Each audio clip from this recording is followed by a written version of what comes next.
नहीं सब जीव जगत के कोई कभी ना घबरावे।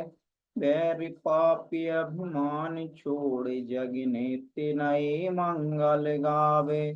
घर घर चर्चा रहे धर्म की, दुष्कृत दुष्कर हो जावे। ज्ञान चरित उन्नत कर अपना, मनुज जन्म फल सब पावे।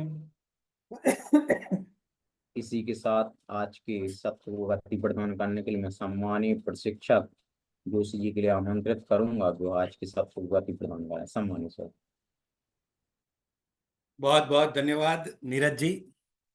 मैं बहुत खुश हूं कि आप सब आज टाइम से जुड़ गए। माँ सरस्वती का नाम लेके शुरू करते हैं आज का ये सेशन। और स्वागत करते हैं आज हमारे कंटिन्यूअस लर्निंग प्राइवेट लिमिटेड के स्थापक कमल भाई डाबावाला।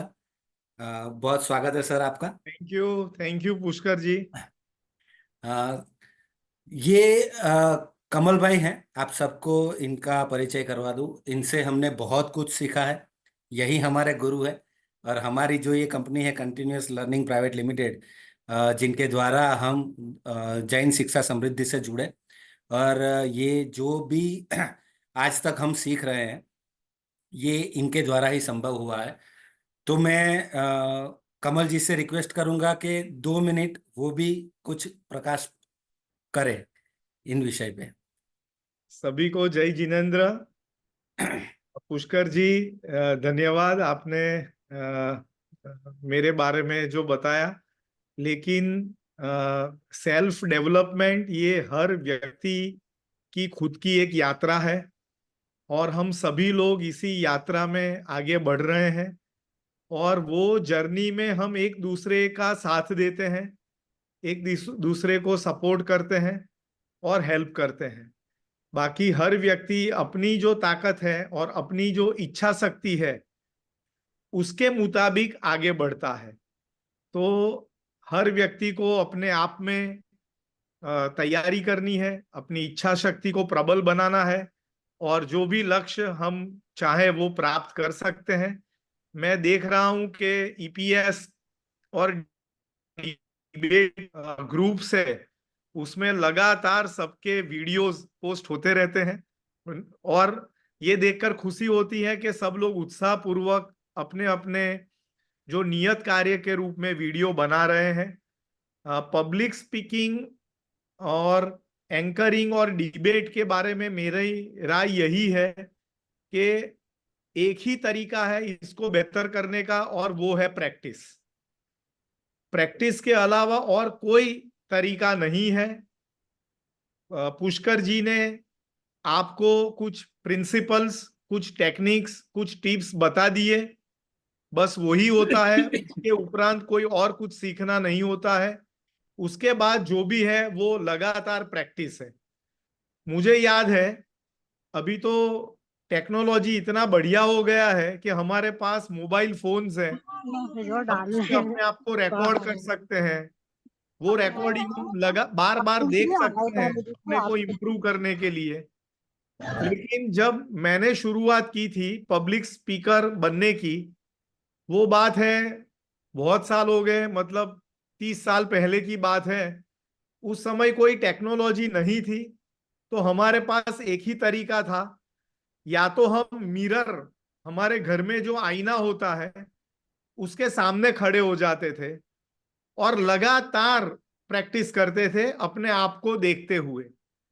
और दूसरा तरीका मुझे याद है कि हर रोज टेरेस पे चले जाना, और टेरेस पे जाकर पूरे हाव भाव के साथ, पूरे पोस्चर जेस्चर के साथ लगातार इसकी हम पुनरावर्तन या प्रैक्टिस जिसको कहते हैं वो करते रहते थे। तो मेरी आप सबसे यही राय है कि आप लगातार प्रैक्टिस करते रहिए, और उसी से आपका जो स्पीकिंग स्किल है और पब्लिक स्पीकिंग है वो इम्प्रूव होता जाएगा। और कहीं पर भी अगर मौका मिलता है, आपके विद्यालय में प्रेयर मीटिंग के बाद अगर आपको 2 मिनट भी मौका मिलता है तो 2 मिनट भी मत छोड़िए।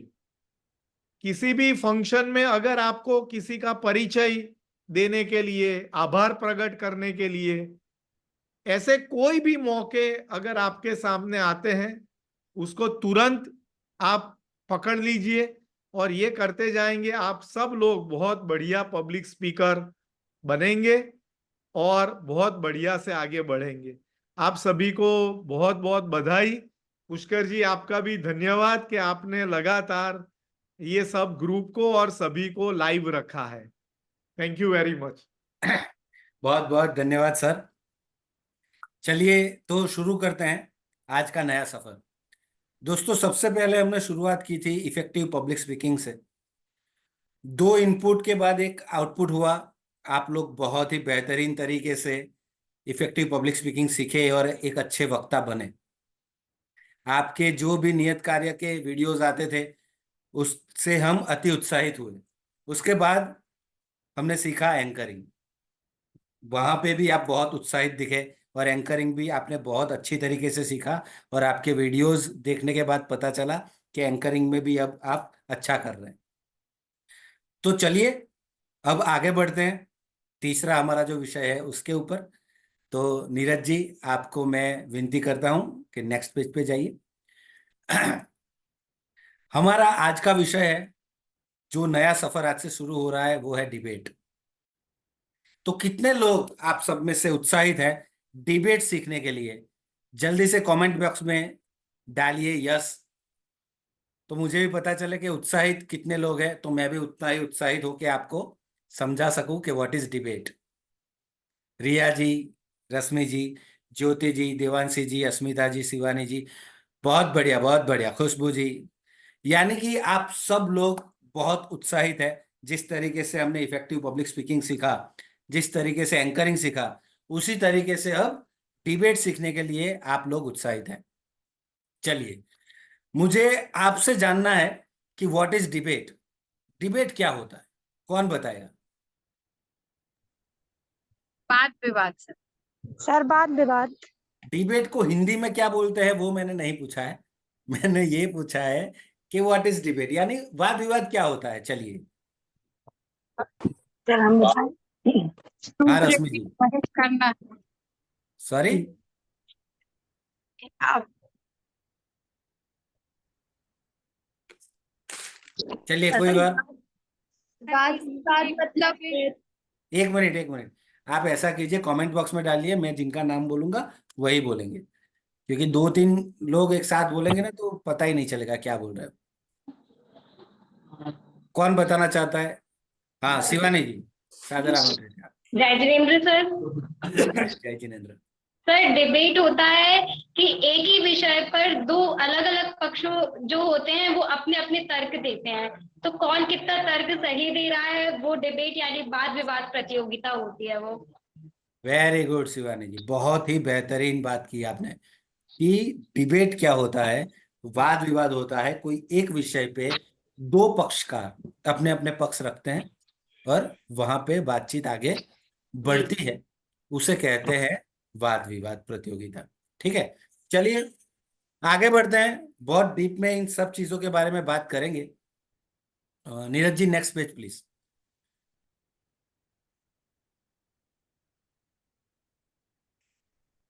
ओके, आसन और आसन का नाम वो तो आप सबको पता ही है। आप सब आसन पे बैठे ही होंगे और आसन का नाम रखा ही होगा, इसलिए इसमें हम टाइम वेस्ट नहीं करते हैं, आगे बढ़ते हैं। Next page please sir.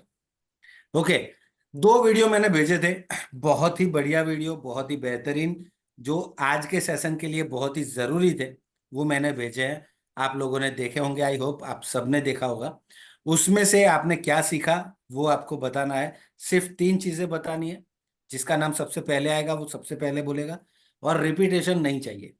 ठीक है, तो देखते हैं सबसे पहले कौन बोलता है। ओके, रिया जी, सबसे पहले रिया जी बोलेंगी, उसके बाद अस्मिता जी, उसके बाद शिवानी जी। स्टार्ट करते हैं। रिया जी, सादर आमंत्रित हैं आप। प्लीज आइए और बताइए कि 2 वीडियो में आपने क्या सीखा। नमस्ते सर। नमस्ते। सर दोनों वीडियो में जो पहली वीडियो थी सर, उसमें मतलब बहुत सारे टिप्स है, लेकिन 2 ही बता रहे उसके जो हमें अच्छी लगी। उसमें कहा था कि आक्रामक शब्दों की जगह आप नरम शब्दों का प्रयोग करेंगे तो ज्यादा अच्छा होगा।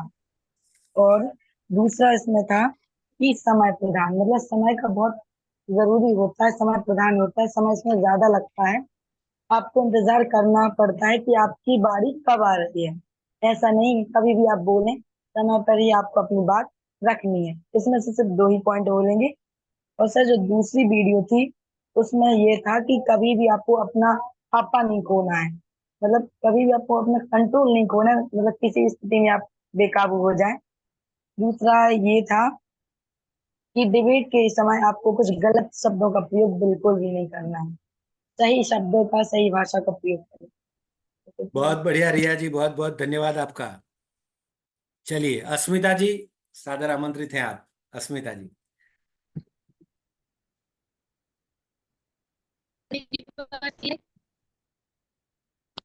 हेलो।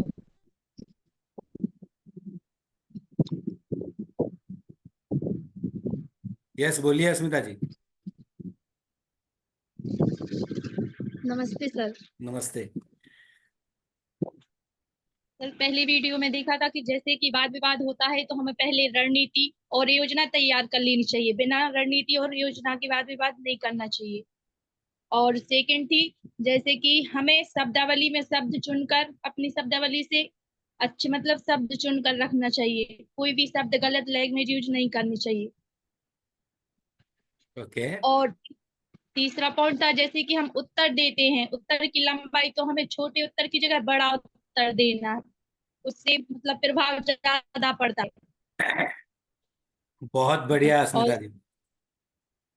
सेकेंड वीडियो में था जैसे कॉन्फिडेंस, अगर हम कुछ गलत भी बोल रहे हैं तो वो फर्क नहीं पड़ता, लेकिन हमारा कॉन्फिडेंस सही होना चाहिए, फिर भी चाहे गलत बोल रहे हैं। Great great, very good. चलिए शिवानी जी, सादर आमंत्रित हैं आप सर बताइए। ने दोनों वीडियो भेजी थी, वो डिबेट वाद विवाद प्रतियोगिता पे आधारित थी। सबसे जो फर्स्ट वाली वीडियो थी उसमें सबसे इम्पोर्टेंट होता है पॉजिटिव थिंकिंग। अगर आपकी थिंकिंग पॉजिटिव होगी तो आप बहुत अच्छा डिबेट वाद विवाद कर पाएंगे।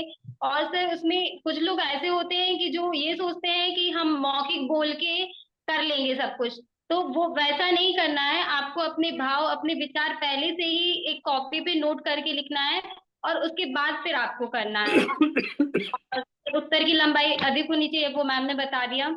और सर सेकंड वीडियो में था कॉन्फिडेंट, वो मैम ने बता दिया है। उसमें एक पॉइंट था कि नो योर प्रतिस्पर्धी, आपको सामने वाले को जानना बहुत जरूरी है कि उसकी एजुकेशन क्या है, वो किस तरीके से बोलता है। क्योंकि जब तक अपन उसको नहीं जान पाएंगे तो अपन शायद उसके मुकाबले उतना नहीं कर पाएंगे, इसलिए उसको जानना बहुत जरूरी है। और उस पे अपन अपना अगर वाद विवाद कर रहे हैं तो उस पे अपन को हावी नहीं होना है, सेकंड पॉइंट ये है सर। और थर्ड सबसे इम्पोर्टेंट पॉइंट है कि अपन को ये नोटिस करना है कि वो गलती कहाँ पर कर रहा है, तो अगर अपन उसकी जितनी ज्यादा गलती पकड़ेंगे उतना अच्छा अपना डिबेट होगा। बहुत बढ़िया, थैंक यू। Very good. बहुत अच्छी तरीके से आपने वीडियो देखा और है और एक समझे भी बात हैं। और बोलना चाहूंगी सर, हम लोग को स्कूल में हमारे डायरेक्टर सर ने, सौरभ सर ने, एक दो बार ये वाद विवाद डिबेट प्रतियोगिता हम लोग को टीचर्स में करवाई है, तो बहुत इंटरेस्ट लिया था हम लोग ने। और बहुत मतलब जितना समझ में आया था उतने अच्छे से अपने विचार भी रखे थे।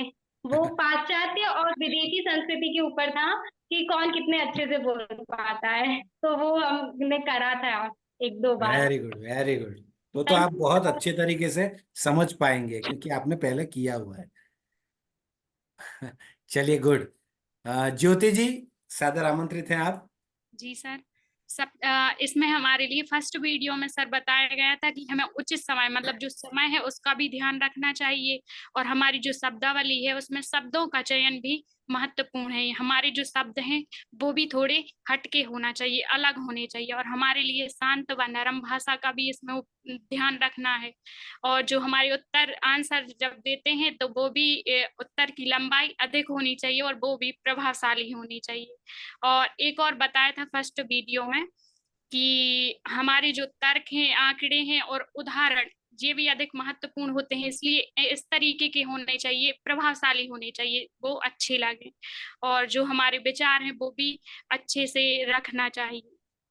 और एक पॉइंट बताया था उसमें कि आत्मविश्वास, हमें आत्मविश्वास भी होना चाहिए, मतलब शांति से कोई भी बात रख रहे हैं तो उसको शांत भाव से हमारे लिए व्यक्त करना है। और हमारा सेकंड वीडियो में बताया था, सेकंड वीडियो में भी इसी के ऊपर बहुत सारे पॉइंट बताए थे वाद विवाद के ऊपर, कि ये एक कंपटीशन की तरह होता है और इसे देखने में भी, कोई भी विषय ले लो, इसे देखने में भी मजा आता है। सामने वाला बोलता है और अपन भी अपनी बात रखते हैं, सामने वाला भी अपनी बात रखता है।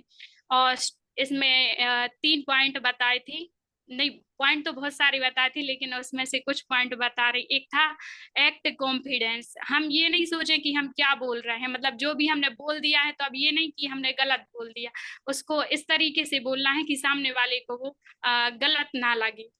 और हमें एक पॉइंट बताया था, जो हमारी लैंग्वेज है इसका भी हमें मेंटेन का ध्यान रखना है कि हमारे जो शब्द हैं उनका उच्चारण सही हो, भाषा हमारी अच्छी हो। और एक पॉइंट बताया था, कुछ जॉर्गन्स बताए थे कि हमारे लिए इनको भी इकट्ठे, जैसे कोई भी सब्जेक्ट है उस पे हम अपनी बात रख रहे हैं तो उनको हमारे लिए पहले से मतलब एकत्रित करके रखना है, लिख के रखना है। वेरी गुड, वेरी गुड, बहुत बढ़िया। चलिए अब देवांशी जी सादर आमंत्रित हैं। जय जिनेन्द्र सर। जय जिनेन्द्र। सर जो फर्स्ट वीडियो थी उसमें अपन ने देखा था, सबसे पहले उन्होंने बताया था, मतलब एक तो अपन को अपनी बात जब रखनी है तो काम रखनी है, बिल्कुल शांति से अपनी बात को शुरू करना है और ऐसे करना है जिससे सामने वाले को हर्ट भी ना हो और आराम से अपनी बात उस तक पहुंच सके। और दूसरी बात, एक बात उन्होंने ये भी बताई थी कि मैं और हम में अंतर होता है। यदि हम मैं वर्ड यूज करके सामने वाले के सामने बात रखते हैं तो उसमें अपनी दृढ़ता और खुले दिमाग का वो होता है प्रदर्शन होता है। और यदि हम में यूज करते हैं तो उसमें जिद होती है, मतलब हम उस पे ऐसा पीछे ही पड़ गए, नहीं यही है ऐसे, मतलब दोनों शब्दों में अंतर होता है। और एक उन्होंने बताया था कि अपनी बात को यदि रखना है तो अपने तर्क यदि अपन रख रहे हैं तो उसमें उदाहरण भी इंक्लूड करेंगे और कोटेशन इंक्लूड करेंगे तो अच्छे से अपनी बात को रख पाएंगे। और सेकंड वीडियो थी जिसमें उन्होंने बताया था कि सबसे अच्छी बात अपनी आवाज में दम रखना है। अपनी आवाज में दम रख के, तो ऐसा नहीं कि चिल्ला के बोलना है, अपनी आवाज में बुलंद रख के आवाज सामने वाले के सामने बात करनी है और इमोशंस पे कंट्रोल करना है। ऐसा नहीं अपन जोश में आके उसको मतलब ऐसे ही बोल दो, चिल्ला के बोल दो तो उसे हर्ट हो जाएगा। ऐसे अपनी बात को आराम से रखना है और सामने वाले की गलती को पकड़ के, मतलब उसकी कमजोरी को अपन पकड़ेंगे ना तो उसको देख के अपन ज्यादा अच्छे से अपनी बात को रख पाएंगे। बहुत बढ़िया, वेरी गुड देवांशी जी। चलिए अब कौन आएगा बोलने के लिए? सरोज जी सादर आमंत्रित हैं आप। सरोज जी, जी आप मुझे सुन पा रहे जी हैं? सर, जय जिनेन्द्र। हाँ जी, जय जय जिनेन्द्र। जिनेन्द्र। सर हमने दोनों वीडियो देखे थे, सबने बता ही दिया है, वो अलग से मतलब हमें इतना ही समझ में आया, जैसे सामने वाले को अपनी बात समझानी है तो उसको मतलब इस तरह से समझाएं कि उसको बुरा भी ना लगे और हमारी बात को समझ भी जाए। शब्दों में नरमता बरतनी है। दूसरी बात, अपना कॉन्फिडेंस भी कायम रखना है। तीसरी बात, समय का विशेष ध्यान भी रखना है। और सबसे अच्छी बात यह है कि वाद विवाद के समय अपने को कंट्रोल में रखना है, अपना आपा ना खाएं। जय वेरी जय गुड, सर, बस इतना ही। बहुत बेहतरीन सरोज जी, वेरी गुड। चलिए दिलीप जी, इसके बाद विवेक जी बोलेंगे। दिलीप जी।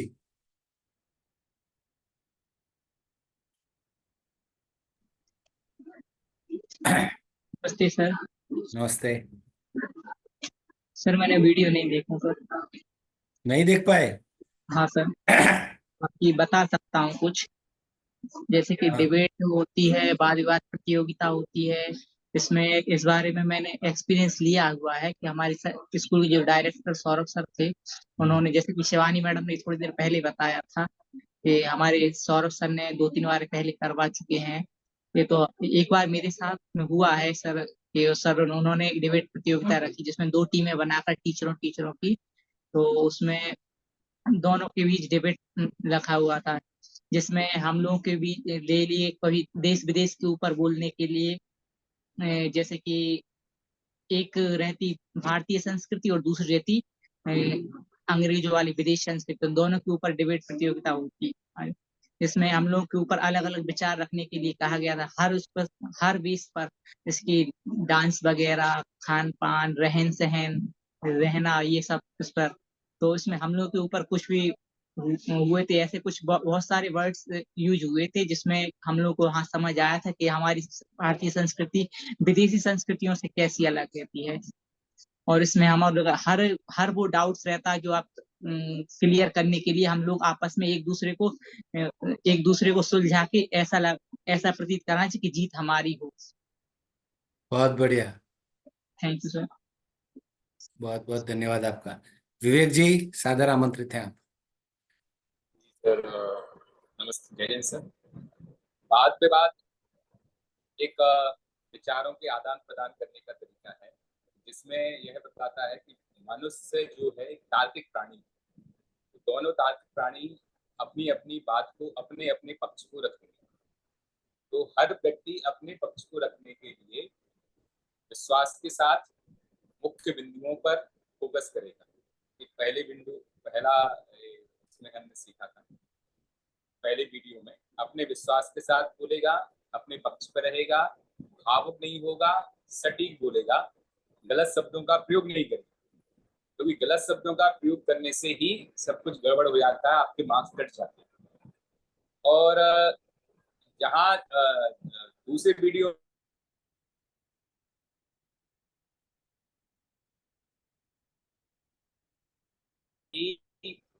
आपको कुछ जॉर्गन शब्द होते हैं जो आपको लिख लेना चाहिए। जैसे किसी ने कहा कि आपको सीधे ये नहीं कहना है कि आप गलत हो, आपको ये बोलना है कि देखो आपने अपना एक पक्ष अपनी तर्क रखा है, ये आपका विषय है, पर मेरा भी ऐसा एक पक्ष है जिसको मैं आपके सामने रखना चाहता हूँ। तो किसी को एकदम ठेस भी नहीं पहुंचाना है किसी की भावनाओं को।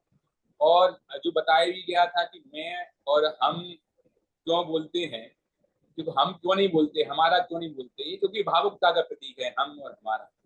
और जो मैं शब्द जो बोला जाता है वो दृढ़ता का प्रतीक है कि हम अपनी बात को बहुत अच्छी तरीके से रखते हैं।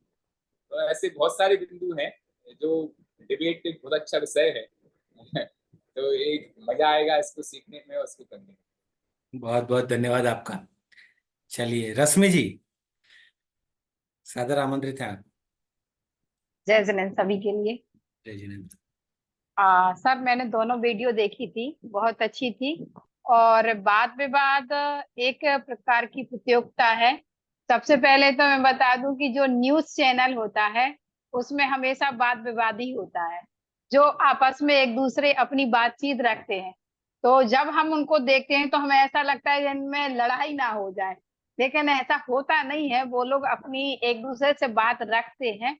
और दोनों वीडियो में भी बहुत अच्छी बात कही है कि उनको भी जब देखते हैं ना न्यूज में तो वो शांति पूर्वक अपनी बात को कहते हैं। कितना दम है उनकी बातों में ये भी अपने आप को वहां बताते हैं। और जोर से तो अपनी बात को जोर से तो नहीं बोलते, लेकिन हाँ अपनी बात को सामने रखने के लिए पूरी ताकत लगा देते हैं कि हमारी बात सिद्ध हो जाए। और यही इसमें रहता है। और बाकी वीडियो में भी यही बताया कि अपनी बात रखने के लिए सामने वाले तक पहुंचाना है।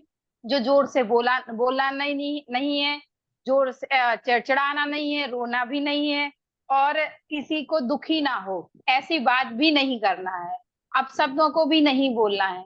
बाकी हमारे सभी मित्रों ने भी ये शब्द बाकी सभी ने कहा है, तो अपना समय खर्च ना करके मैं तो न्यूज से ही अपनी बात को पूरा समझ लेती हूँ कि यही बात विवाद है। तो धन्यवाद। बहुत बढ़िया, बहुत बेहतरीन। चलिए रामेश्वर जी, आप बोलिए। जय जिनेंद्र सर। जय जिनेंद्र। सर आत्मविश्वास होना चाहिए सर सबसे पहला, और समय का ध्यान रखना चाहिए। किसी शब्द ऐसे नहीं बोलना चाहिए कि सामने वाले को बुरा लगे। ओके। और शब्दों को अभी लिख के जो लिखे हुए शब्द हैं उनको भी ध्यान पूरा रखना चाहिए। बहुत पूरे अच्छे। देखा सर वो जी, वीडियो नहीं देखे? कम देखा सर वीडियो, पूरी कम बेस्ट से देखा? कम। पूरा ही देख लेते अगर खोला ही है तो। चलिए, वेरी गुड, नो प्रॉब्लम। जी सर। और कोई बाकी है अभी? खुशबू जी, खुशबू उपाध्याय जी। सर सर मेरे अभी पेपर चल रहे हैं जिस कारण से मैं वीडियो नहीं देख पाई। ओके ओके, चलिए, अच्छा है। और कोई? निधि जी, आप बोले, निधि जैन।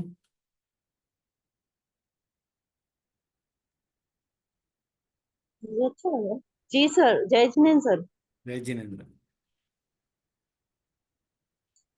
रजिस्टर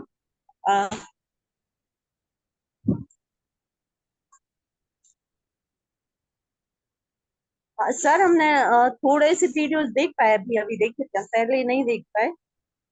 तो उसमें हमने देखा था कॉन्फिडेंस होना चाहिए। तो कॉन्फिडेंस में आप गलत भी बोलते हो तो बोलना चाहिए, क्योंकि आप गलत भी बोलोगे तो सामने वाले को ऐसे नहीं लगना चाहिए कि आपको कुछ आता नहीं है। और शांति के साथ बोलना चाहिए, और किसी को बुरा ना लगे ऐसे शब्दों का प्रयोग करना चाहिए। और वाद विवाद के दौरान कंट्रोल में रहना चाहिए। और बस बहुत बढ़िया। चलिए, नीरज जी, ये पीपीटी थोड़ी देर के लिए हटा दीजिए। सारे लोगों के वीडियोस मुझे दिखने चाहिए, तो फिर मैं थोड़े सवाल जवाब करना चाहता हूँ। सब लोग अपने वीडियो ऑन कर लीजिए प्लीज। अच्छे नहीं लग रहा। नहीं, वेरी गुड तो नहीं देख रहा है। निधि जी, म्यूट कर लीजिए अपने आप को प्लीज। नीरज जी, अगर आप सुन रहे हैं तो प्लीज पीपीटी थोड़ी देर के लिए हटा लीजिए। चलिए, पीपीटी शायद नहीं हट रही है, नीरज जी कुछ काम में होंगे। आप लोगों से मैं एक सवाल पूछना चाहता हूं कि आप में से कितने लोग ने पहले डिबेट किया हुआ है? अभी सबके वीडियोस नहीं दिख रहे, इसलिए कमेंट बॉक्स में ही डालना पड़ेगा। कमेंट बॉक्स में डालिए प्लीज, कितने लोग हैं जिन्होंने डिबेट किया हुआ है? दिलीप जी ने, ज्योति जी ने और रश्मि जी ने। विवेक जी ने भी किया है। कहाँ पे किया है? जिन लोगों ने किया है वो, हाँ, जैसे शिवानी जी ने बोला कि स्कूल में किया है। विवेक जी, आपने कहाँ पे किया है? दिलीप जी ने स्कूल में किया है। प्रिंसिपल रश्मि मैम जो है वो नो बोल रही है अभी।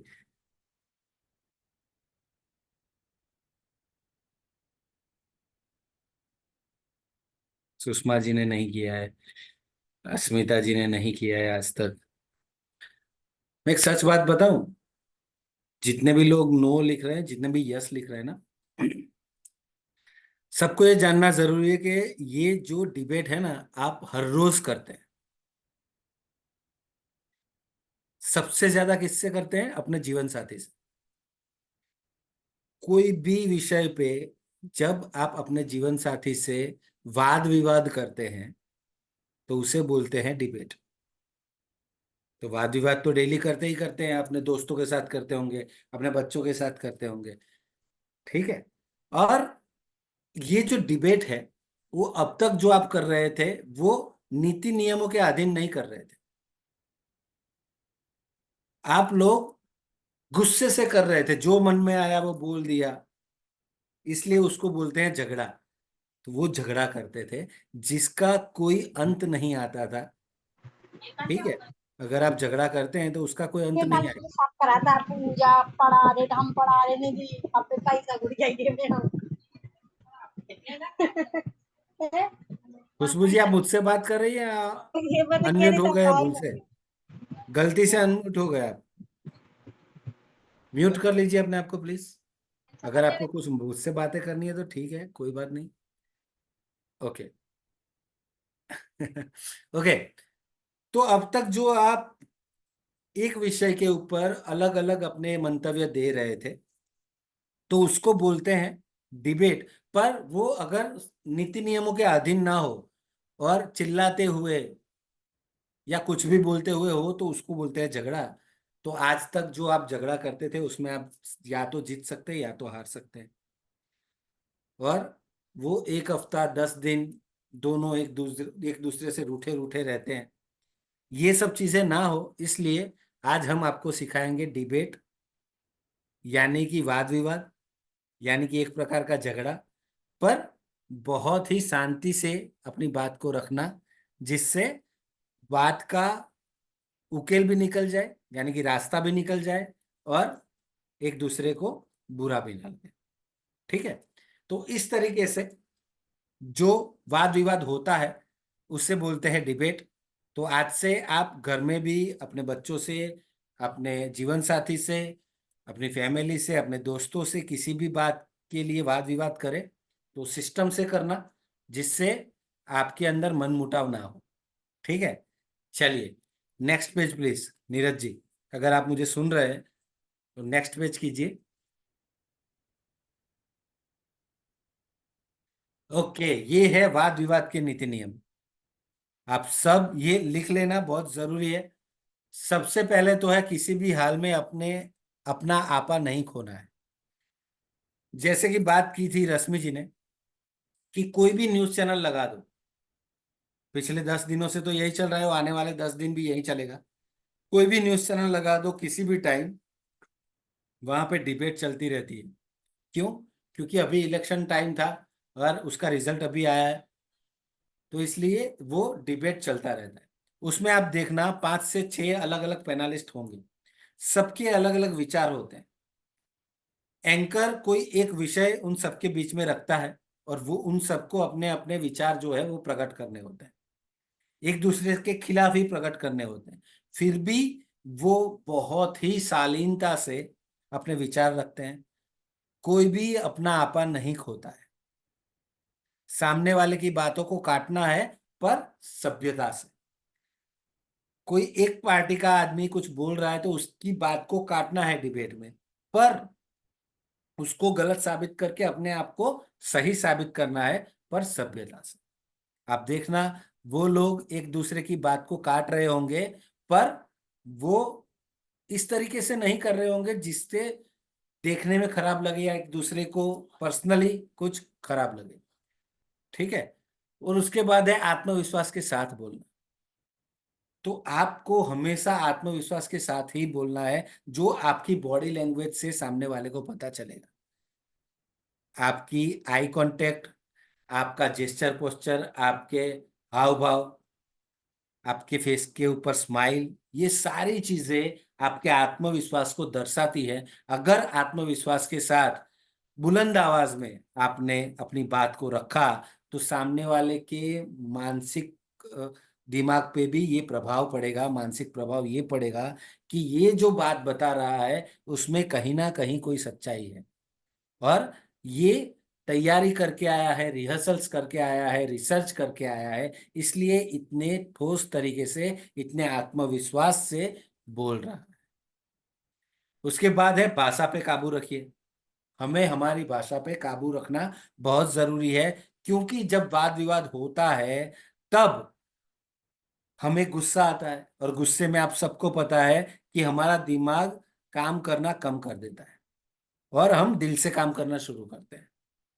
और जब दिल से काम करना शुरू करते हैं तो बीच में कोई फिल्टर नहीं आता है, जो चीजें आती हैं वो हम बोलना शुरू कर देते हैं। इसलिए हमें बहुत कंट्रोल रखना है अपनी भाषा पे, और भाषा पे कंट्रोल रख के ही बोलना है, जिससे ये सारे जो वाद विवाद के नीति नियम है उसके अधीन ही हम डिबेट कर पाए।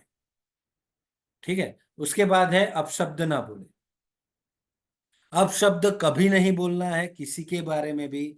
हमें जब भी कोई विषय के ऊपर चर्चा करनी है, सामने वाले की बात को गलत साबित करके अपनी बात को सही स्थापित करना है, तो कहीं ना कहीं अगर बहुत गुस्सा चढ़ गया माइंड में तो मुंह से अपशब्द निकल सकते हैं, पर वो जैसे जैसे आप प्रैक्टिस करते जाएंगे वैसे वैसे आप ये अपशब्द बोलना बंद कर देंगे। यानी कि आईने के सामने खड़े रह के आप प्रैक्टिस कीजिए, जो आपको बोलना है वो सारे पॉइंट्स लिखिए।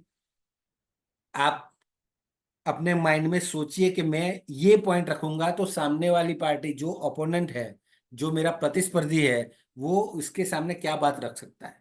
तो वो ये बात रखेगा तो उसके जवाब में मुझे क्या बोलना है, ये सारी चीजें आपको लिख के रखनी है।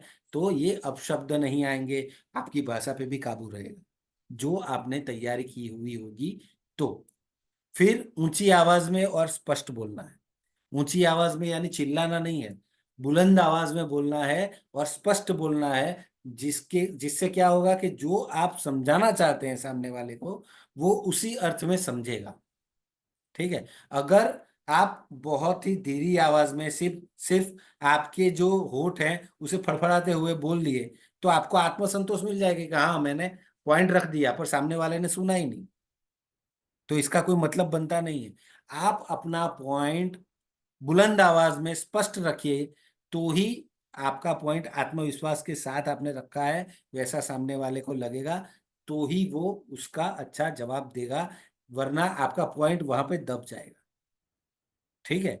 और सामने वाले को पता चल जाएगा कि इसके अंदर आत्मविश्वास में कमी है, और जिस पॉइंट में उसे कमी दिखेगी उसी पॉइंट पे वो आगे बात बढ़ाता रहेगा, जिससे क्या होगा, उसके पॉइंट बढ़ते जाएंगे, आपके पॉइंट्स कम होते जाएंगे। तो ये सारी चीजें आपको हमेशा याद रखनी है। जब भी आप किसी भी न्यूज चैनल पे देखते हैं वाद विवाद, या फिर आप अपने घर पे भी अपने बच्चों के साथ वाद विवाद हो, अपने फैमिली मेंबर्स के साथ वाद विवाद हो, उससे रिलेट कीजिए ये सारे पॉइंट्स, तो भी आपको पता चलेगा कि ये सही चीज है। अगर इस नीति नियम के साथ आपने अपने घर पे कुछ मनवाना है, कोई पॉइंट रखना है, तो भी आप पॉइंट रख सकते हैं। और इस तरीके से अगर बात करेंगे तो आपकी बात सुनी जाएगी, समझी जाएगी, और अगर वो अमल में रखने के लायक होगी तो वो अमल में भी आएगी। ठीक है।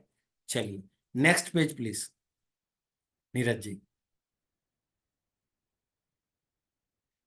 देखिए, कंट्रोल योर इमोशंस, ये मैंने कुछ 9 इमोशंस रखे हैं आप सबके सामने। तो मुझे जानना है कि आप सब में से बॉडी लैंग्वेज देख के कितने लोग समझ पाते हैं कि कौन सा इमोशन है। तो सबसे पहला जो है वो कौन सा इमोशन इन डिबेट? हाँ, हंसना। हंसना। ये पहला जो इमोजी है वो है हंसना। तो ये जो इमोशन है वो कब आता है? ये इमोशन डिबेट में तब आता है आपके फेस पे, जब आपको ऐसा लगने लगता है कि मैंने जो पॉइंट दिया उस पॉइंट को सामने वाला काट नहीं पा रहा है। ठीक है। तो आपको अपने फेस पे इतना ज्यादा स्माइल करके सामने वाले को ये बताना नहीं है कि अब आप बेफिक्र हो गए, आपके अंदर आत्मविश्वास इतना बढ़ चुका है वो कि कॉन्फिडेंस ओवर कॉन्फिडेंस में बदल गया है, और आप अब एकदम निश्चिंत हो चुके हैं। तो अगर उसको ऐसा लगा तो वो अपना जो तुरुप का इक्का है, जो पॉइंट वो तैयार करके आया है, जो सबसे बढ़िया पॉइंट, वही डाल देगा। ठीक है। तो ये इमोशन नहीं दिखाना। सेकंड इमोशन क्या है?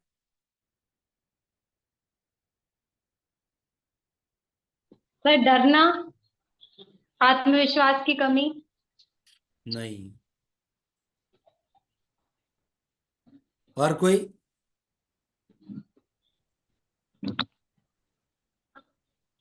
और कोई बताना चाहेगा? सेकंड इमोशन, चिड़चिड़ाना सर। हाँ, एंग्री, गुस्सा होना। सेकंड इमोशन ये है कि आपने कोई अपनी बात रखी है तो सामने वाला उस बात को काट रहा है, तो आपको अच्छा नहीं लग रहा है और आपको बहुत गुस्सा आ रहा है, गुस्सा बहुत आना। चिड़चिड़े हो रहे हैं आप, पर आप अपने गुस्से को दबा रहे हैं। तो आपने एक तरफ अपने गुस्से को दबाया भी है, दूसरी तरफ आपका जो गुस्सा अंदर से निकल रहा है वो आपकी बॉडी लैंग्वेज से बाहर दिख रहा है। तो ये दिखना नहीं चाहिए। अगर सामने वाले को पता चल गया कि इस पॉइंट पे आप गुस्सा हो रहे हैं, तो उसी पॉइंट पे वो ज्यादा जोर करेगा, जिससे आप गुस्से में आ जाए और कुछ ना कुछ ऐसी गलती कर दे जिससे आपके पॉइंट माइनस हो जाए। ठीक है। तो ये इमोशन भी नहीं दिखाना है। तीसरा वाला इमोशन क्या है? सर यदि आपके सामने ऐसा कुछ आ जाए जिसे आप डिफेंस नहीं कर पा रहे, तब ऐसा नहीं, अचानक। थर्ड जो है ना, आश्चर्यचकित विस्मित होना। सर भाई भी वेरी गुड, थर्ड जो है वो आश्चर्यचकित है कि चौंकना। हाँ, सामने वाले ने कोई ऐसी बात बता दी जिससे आप एकदम आश्चर्यचकित हो गए कि ऐसी बात तो आपने सोची ही नहीं थी, तो ये कहां से आ गया। ठीक है, तो ये आश्चर्यचकित कर दिया आपको। अगर सामने वाले को पता चल गया कि मैंने ये बात बोली, उसमें ये आश्चर्यचकित हो गए, मतलब वो जान जाएगा कि इस चीज के बारे में आपको पता नहीं, तो वो ज्यादा जोर लगाएगा उसी चीज के ऊपर जिससे आपके पॉइंट कम हो। समझ गए? तो ये इमोशन भी आपको नहीं दिखाना है। चौथा, गुस्सा। जो उसे चिल्लाना।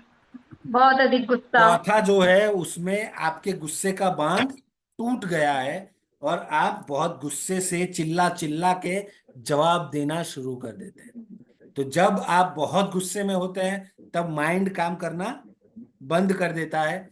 जो भी होता है दिल से होता है और कोई फिल्टर होता नहीं है, तो दिल से जो भी शब्द निकल रहे हैं वो सीधा आप बाहर बोल रहे हैं, जो आने वाले समय में आपके लिए नुकसान करता होगा। जैसे कि हमारे बहुत शास्त्रों में भी कहा गया है कि जब सबसे ज्यादा गुस्से में जब आप हो या फिर सबसे ज्यादा खुश जब आप हो, तब आप किसी को कोई वायदा ना करो या कुछ भी ना बोलो। ठीक है, बहुत ज्यादा खुशी में और बहुत ज्यादा गुस्से में जब आप जो भी बोलते हो ना, उस बोली हुई चीज का आपको पश्चाताप करना पड़ता है कुछ दिनों बाद, गलती हो जाती है। ठीक है, तो वो नहीं करना है। इसलिए जब सबसे ज्यादा गुस्सा हो जाते हैं, सामने चिल्लाने लगते हैं आप, तब आपका माइंड काम करना बंद कर देता है और आप कुछ भी बोल सकते हैं। इससे आपके पॉइंट कट हो सकते हैं। इसलिए गुस्सा होके चिल्ला के नहीं बोलना है। पांचवा, दुखी होना। नहीं, दुखी नहीं है। रोना नहीं। खुश होना, हैप्पी। हाँ, ये आश्चर्य के साथ खुश भी है। क्यों? क्योंकि अगर सामने वाले बंदे ने जिसको नेगेटिव बोलना था जो विषय पे, वो पॉजिटिव बोल गया, जो हमें बोलना था वो चीज वो सामने वाला बोला, तो आपको एक पॉइंट फ्री में मिल गया। तो ये जो खुशी है ना, वो छलक रही है, तो ये हमें नहीं दिखाना है। समझ रहे हैं? चलिए, छठा, सर डर डर जाना। डर जाना। चलिए, एक सर थोड़ा नजदीक है। सहम जाना था। क्या बोले? सहम जाना। हाँ सर। हाँ, गलती। वो डर जाना सहम जाना दोनों एक ही है, आप थोड़ा नजदीक है। ये जो छठा है ना, वो है घिन आना। आपको चिड़चिड़ापन, वो घिन आती है ना, छिपकली को देख के कैसे घिन आती है, वैसे आपको उनकी बातों से, सामने वाले की बातों से, सामने वाले के कपड़ों से, सामने वाले के चेहरे से घिन आ सकती है। पर हमें वो दिखाना नहीं है। अगर उसको पता चल गया कि ये चीज से इनको घिन आती है या इनको नहीं मजा आ रहा है, ये अनकंफर्टेबल फील कर रहे हैं, तो वो बार बार वही चीज को दोहराएगा, जिससे आपके पॉइंट्स कम हो जाए। समझ रहे हैं? चलिए, सातवां नंबर,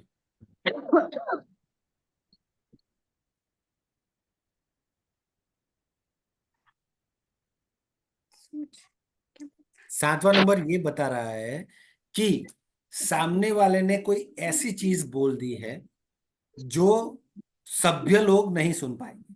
यानी कि अपनी भाषा पे कंट्रोल सामने वाले ने खो दिया है, या फिर सामने वाला कुछ अपशब्द बोल गया है, या फिर सामने वाला कुछ ऐसा बोला है जो इस विषय पे लागू ही नहीं होता है, विषय के बाहर का बोला है, तब ये एक्सप्रेशन आते हैं।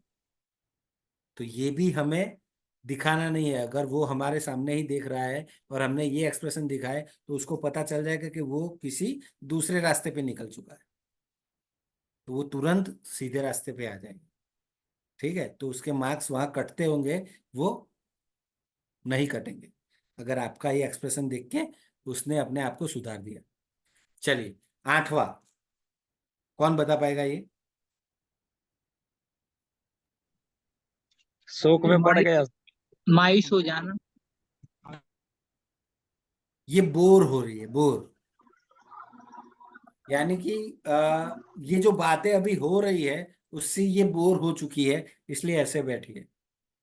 तो सामने वाले को अगर पता चल गया कि आप इन चीजों से बोर होते हैं तो वो आपको बोर करने की कोशिश ज्यादा करेगा, क्योंकि जब कोई भी आदमी बोर होता है तो अपने अंदर जो भी एक शक्ति है ना वो कम हो जाती, सोचने की शक्ति कम हो जाती है। आप देखना, आप अनुभव करना, जब आप बहुत बोर हो चुके हो, एकदम निराश बैठे हो, तब आपको बहुत अच्छे अच्छे ख्याल नहीं आएंगे, आपके अंदर इतनी स्फूर्ति आप महसूस नहीं कर पाएंगे। अगर स्फूर्ति महसूस नहीं कर पा रहे, अंदर से शक्ति का संचार नहीं हो रहा है, तो आप नए विचार नहीं दे पाओगे किसी को। तो अगर आपको डिबेट अच्छी तरीके से लड़ना है तो आपके अंदर कॉन्फिडेंस होना चाहिए। अगर इस तरीके से आप बैठे रहे, बोर होते रहे, तो कॉन्फिडेंस धीरे धीरे कम होता जाएगा। वो हम अपनी सादी भाषा में इसको बोलते हैं कि मूड नहीं है, ठीक है, तो मूड चला जाएगा। और ये 9th लास्ट एक्सप्रेशन वो क्या बता रहे? रोना। रोना, हाँ। तो 18 साल के बाद का जो वयस्क है, जो बड़ा है, वो कब रोता है? कौन बता पाएगा?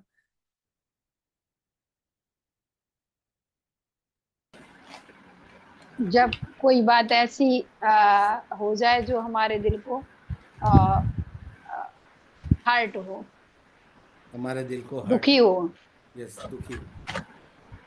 मैं एकदम सीधे शब्दों में आपको बताता हूँ कि 18 साल के बड़ा जो वयस्क है वो तभी रोता है जब उसके सामने कोई ऐसी सिचुएशन हो जिस सिचुएशन से वो लड़ ना पाए।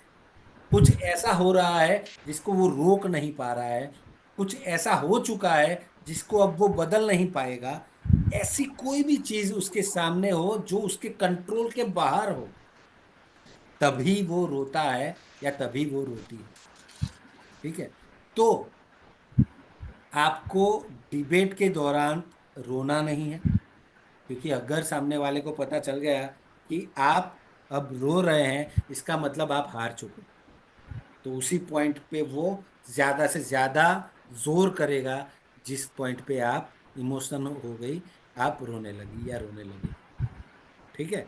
तो ये सारे जो इमोशंस है वो मैंने आपको बताए। ये इमोशंस आपको डिबेट के दरमियान सामने वाले के सामने नहीं दिखाने हैं। जो भी इमोशन पैदा हो रहे हैं अंदर से, उनको कंट्रोल करना सीखना पड़ेगा, और वो ऐसे ही नहीं आ जाएगा, उसके लिए प्रैक्टिस करते रहना पड़ेगा, ठीक है। और इसके साथ साथ आपको ये बॉडी लैंग्वेज भी सीखनी पड़ेगी, क्योंकि यही चीज सामने वाला प्रतिस्पर्धी भी आपको दिखाएगा। उसकी भी बॉडी लैंग्वेज आपको पढ़नी आनी चाहिए, जिससे आपको पता चले कि ये जो फेस मूवमेंट कर रहा है इससे क्या प्रिडिक्ट हो सकता है, और वो प्रिडिक्शन करके आपको उसी पॉइंट पे उसको हराना है। समझ रहे हैं? चलिए, very good. Next page please.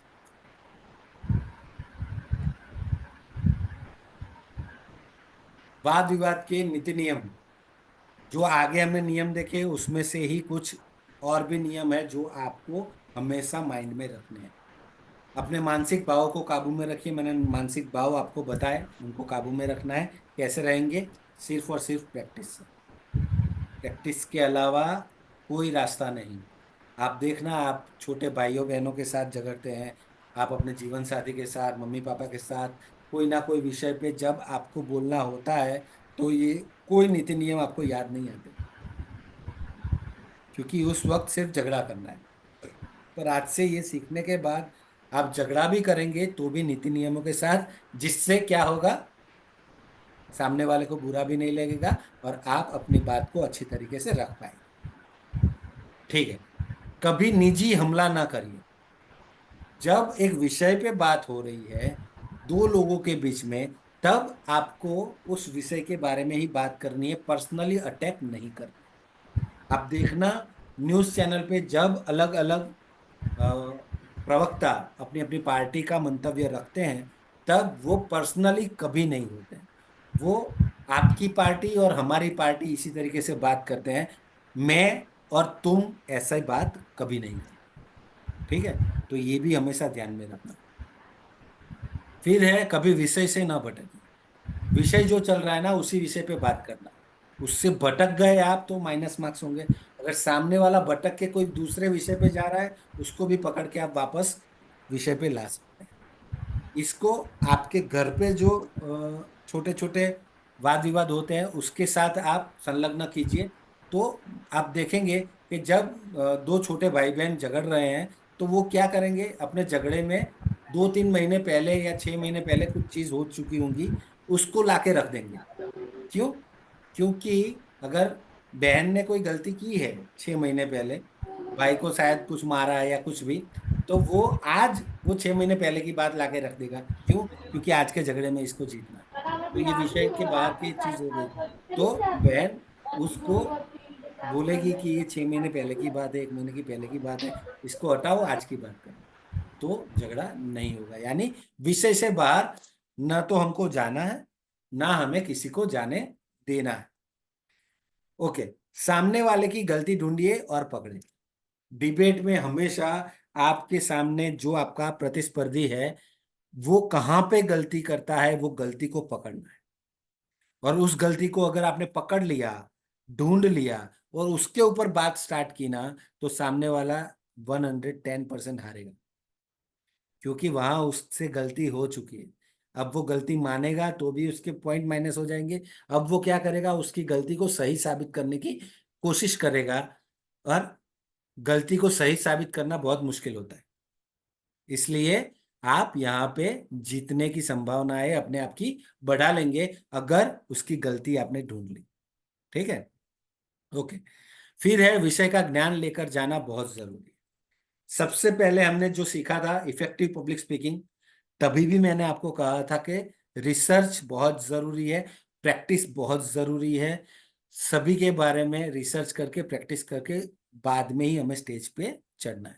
उसके बाद जब आपको सिखाया गया एंकरिंग, तभी भी इस विषय के ऊपर हमने ध्यान दिया कि विषय का ज्ञान बहुत जरूरी है। इसलिए रिसर्च कीजिए, रिहर्सल्स कीजिए, प्रैक्टिस कीजिए और फिर ही आप स्टेज पे जाइए। उसी तरीके से डिबेट में भी मैं कह रहा हूं आपको कि विषय का ज्ञान लेके जाना बहुत जरूरी है। जिस विषय के ऊपर डिबेट होने वाली है उस विषय के ऊपर रिसर्च कीजिए, डेटा कलेक्शन कीजिए, और कौन सा सवाल आपके सामने आएगा, जिसका जवाब क्या हो सकता है, उस जवाब के सामने नया सवाल कौन सा आएगा, ये सारी चीजें आपको प्रिपेयर करनी है।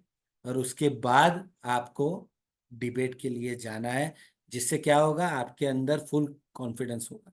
और जितना ज्यादा कॉन्फिडेंस होगा उतनी बुलंद आवाज में आप जवाब दे पाएंगे। ठीक है, इसलिए अगर आप ज्ञान लेके गए, रिसर्च करके गए, डेटा कलेक्शन करके गए, तो आपकी जीतने की संभावनाएं बहुत बढ़ जाती है। ओके, फिर है अपने प्रतिस्पर्धी के बारे में सब कुछ जाने। फिर से वो चीज बताना चाहूंगा कि इफेक्टिव पब्लिक स्पीकिंग में भी मैंने आपको सिखाया था कि नो योर ऑडियंस। जब तक आप अपने ऑडियंस के बारे में नहीं जानेंगे, आप इफेक्टिवली उनको समझा नहीं पाएंगे। दूसरा, एंकरिंग में भी हमने सीखा कि आपकी ऑडियंस कौन है वो आपको पता होना चाहिए, यानी कि know your audience. Then debate में भी वो चीज बहुत जरूरी है कि आपका प्रतिस्पर्धी है वो कौन है, वो कितना पढ़ा लिखा है, उसका एजुकेशन लेवल क्या है, अभी वो क्या कर रहा है, उसके एक्सपीरियंसेस क्या है। ये सारी चीजें आपको पता होनी चाहिए। अगर ये सारी चीजें आपको पता है तो आपको वो भी पता चलेगा कि उसके सामने जीतने के लिए आपको क्या क्या और कैसी कैसी तैयारियां करनी पड़ेगी, तो ही आप जीत पाओगे उसको। ठीक है, तो अपने प्रतिस्पर्धी के बारे में सब कुछ जानना बहुत जरूरी है। उसके बाद है शांति से किए जाने वाला झगड़ा, यानी डिबेट। यानी डिबेट का एक वन लाइनर जो शब्दार्थ होता है वो होता है शांति के साथ किया हुआ झगड़ा, उसे कहते हैं डिबेट। ठीक है, चलिए, तो अब तक जो मैंने कहा आपको उसमें आपका कोई सवाल हो तो प्लीज आप पूछ सकते हैं। और नीरज जी, ये पीपीटी थोड़ी देर के लिए हटा दीजिए, सारे वीडियोस मुझे सामने दिखे, क्योंकि एक एक्टिविटी मुझे करवानी है। चलिए, कोई सवाल है आपका, किसी का भी? चलिए, नहीं है तो आगे बढ़ते हैं। अब हम यहाँ पे एक लाइव डिबेट करने वाले, ठीक है। मैं एक सब्जेक्ट दूंगा आप सबको, उस सब्जेक्ट पे आप लोग डिबेट करेंगे, ठीक है। तो कौन डिबेट करने के लिए तैयार है? कमेंट बॉक्स में डालिए, जिससे मुझे पता चले कि हाँ, ये डिबेट करने के लिए तैयार है।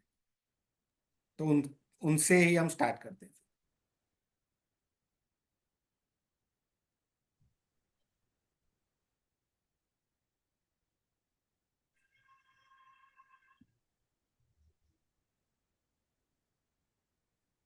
किसी को नहीं करना है, फिर मैं ही बोलूं?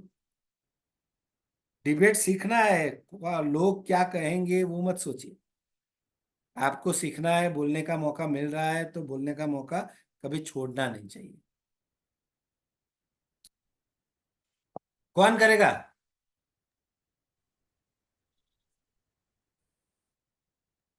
वेरी गुड, एक विवेक जी और शिवानी जी।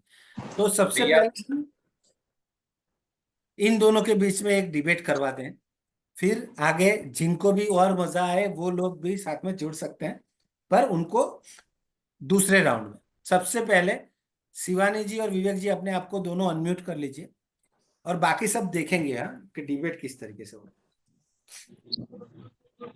चलिए, अब मैं आपको विषय देता हूं, उस विषय के ऊपर आपको बोलना है। तो विषय दूं उससे पहले मैं आप दोनों को पूछना चाहता हूं कि पॉजिटिव में कौन बोलेगा और नेगेटिव में कौन?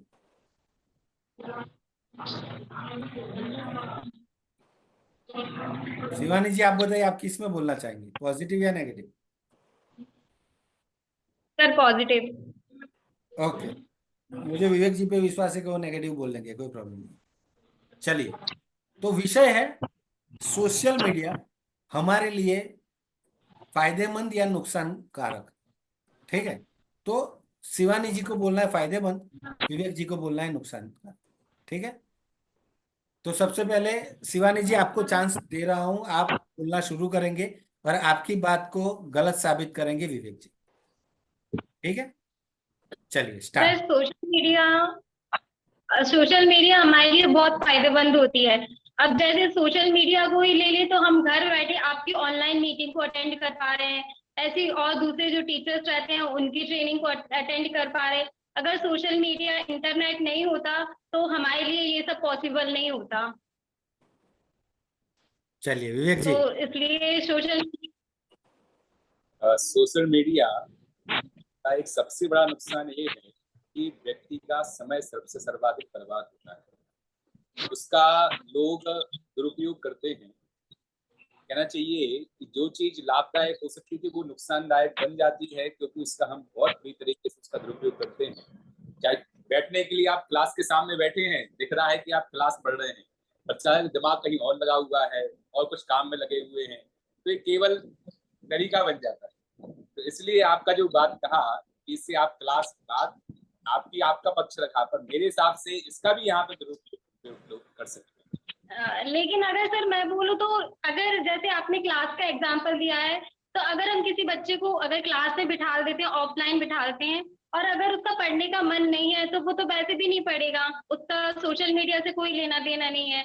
अगर मान लीजिए कोई बच्चा है, उसका पढ़ने का मन नहीं है, वो बाहर की तरफ प्लेग्राउंड में देख रहा है कि मुझे खेलने जाना है, तो उसका हम सोशल मीडिया से कोई मतलब नहीं लगा सकते। तो वो अपने ऊपर डिपेंड करता है कि आप सोशल मीडिया का कितना यूज कर रहे हैं और कितना वो आप उसका मतलब गलत उपयोग कर रहे हैं, तो वो अपने ऊपर डिपेंड है। तो जूम एक सोशल मीडिया तरीका है, पर इसके साथ फेसबुक, इंस्टाग्राम और क्या कहना चाहिए व्हाट्सएप, आप सर्वाधिक लोगों से अभी आप यहाँ पे पोल करा लेंगे, आप सब लोग ये कहेंगे कि हम घंटों घंटों इसे बर्बाद कर देते हैं। यदि आप लोगों से अपने जीवन में 24 घंटे में कितने घंटे आप बर्बाद करते हो, तो सब लोग कहेंगे कि हम 3 या 4-5 घंटे हमारा समय ऐसे ही निकल जाता है। केवल समय बर्बाद होता है, इसके साथ साथ यही नहीं है, इसके साथ साथ हमारे शारीरिक रूप से भी हमें नुकसान होता है। हम चिड़चिड़े बनते जा रहे हैं। तो चिड़चिड़े बनने का कारण यही है, बच्चों में चिड़चिड़ापन आ रहा है, बच्चों की आंखें खराब हो रही हैं।